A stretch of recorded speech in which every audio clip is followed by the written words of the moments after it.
लोकसभा चुनाव के पहले और दूसरे चरण की वोटिंग होने के बाद अब सभी राजनीतिक दल तीसरे चरण की तैयारी में अपनी पूरी ताकत झोंक रहे हैं। तीसरे चरण की वोटिंग 7 मई को होने वाली है। इस दिन देश भर की 94 सीटों पर मतदान होंगे, जिनमें से मध्य प्रदेश की कुल 9 सीटें शामिल हैं। एमपी में गुना, सागर, भिंड, मुरैना, ग्वालियर, विदिशा, बैतूल, गुना और राजगढ़ लोकसभा सीट शामिल हैं।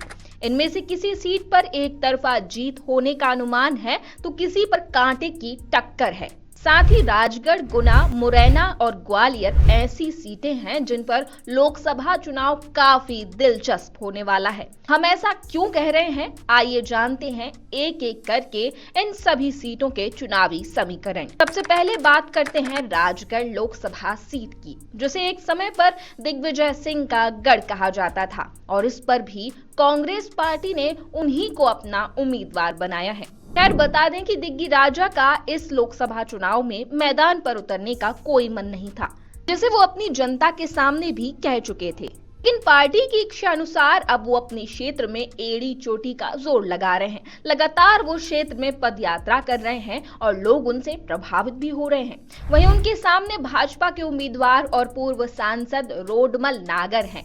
लेकिन चुनाव में सभी दायित्व केंद्रीय गृह मंत्री अमित शाह के हाथ में है, जिसके कारण अब ये चुनाव अमित शाह और दिग्गी राजा के बीच माना जा रहा है, जो सुनने में काफी ज्यादा दिलचस्प लग रहा है। अब बात करते हैं गुना सीट की।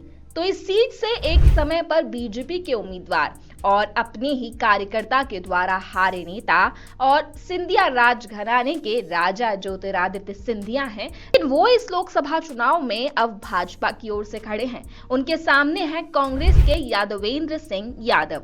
इस सीट से जीतने का सिंधिया के ऊपर काफी ज्यादा दबाव है, जिस पर पीएम और शाह दोनों की नजरें उन पर टिकी हुई हैं। बता दें कि उनके ऊपर दबाव है कि जितने वोटों से वो पिछले लोकसभा चुनाव में बीजेपी के उम्मीदवार से हारे थे, उससे ज्यादा वोटों से इस बार वो जीत कर दिखाएं। वहीं मुरैना और ग्वालियर लोकसभा सीट से कहने को तो बीजेपी के शिवमंगल सिंह तोमर की लड़ाई कांग्रेस के सत्यपाल सिकरवार से और बीजेपी के भारत सिंह कुशवाहा की लड़ाई कांग्रेस के पूर्व विधायक प्रवीण पाठक से है। लेकिन दोनों ही सीटों पर भाजपा और कांग्रेस के दो बड़े चेहरे पर्दे के पीछे से गेम खेल रहे हैं। जी हां, पर्दे के पीछे जो इस वक्त बीजेपी के मुरैना सीट पर चुनाव लड़ रहे हैं, उनका नाम है नरेंद्र सिंह तोमर, जो कई बार कैबिनेट मंत्री भी रह चुके हैं। और कांग्रेस की ओर से इन दोनों ही सीटों पर पर्दे के पीछे से गेम खेल रहे हैं सतीश सिकरवार। दोनों के ही परिवारों के बीच में लंबे समय से राजनीतिक घमासान मचा हुआ है और इस लोकसभा चुनाव में भी दोनों ने ग्वालियर और मुरैना सीट से कमान संभाली हुई है, जिस कारण इन दोनों ही सीटों पर कांटे की टक्कर होने वाली है और मामला ज्यादा दिलचस्प होने वाला है। अब बड़ी बात यह है कि तीसरे चरण में भी पहले और दूसरे की तरह ही अगर कम वोटिंग होती है तो क्या होगा।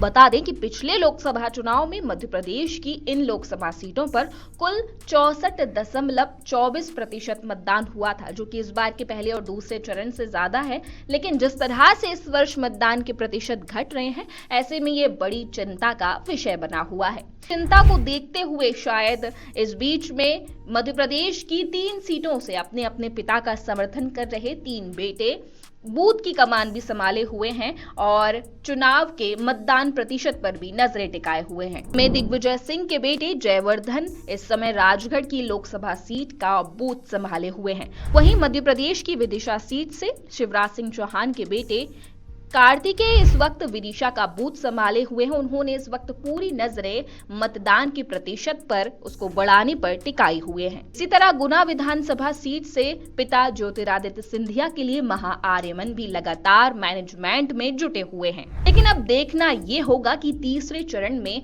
मतदान कितना बढ़ता है और जनता किसे अपना नेता चुनती है। लगातार जुड़े रहने के लिए आयुक्त को सब्सक्राइब जरूर करें।